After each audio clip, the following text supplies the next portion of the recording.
Well, I'm sure that I'm one of the very few people who managed to compromise both, and it has to do probably with my Galiciana background. And also, by the way, I wrote a whole article on that many years ago on the question how I was able to compromise Hebrew and Yiddish. By the way, not only in my private life, but also in my scholarship, because I'm studying early Zionism, I'm studying the Yishuv, I'm studying, Hashomer, and I'm studying the IDF history, things like that. And on the other end, I'm studying Eastern European culture. And for me, it's just part of a much larger one picture, one unified picture.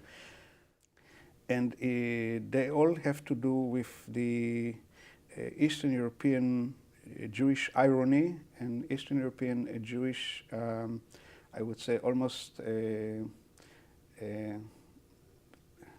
impossible ability to look at yourself from the outside and understand your situation in an alien or foreign area.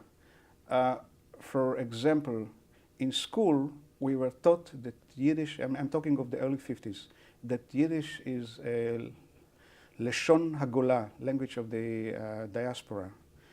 And this is an ugly language. It symbolizes the weakness of the Jews. It symbolizes the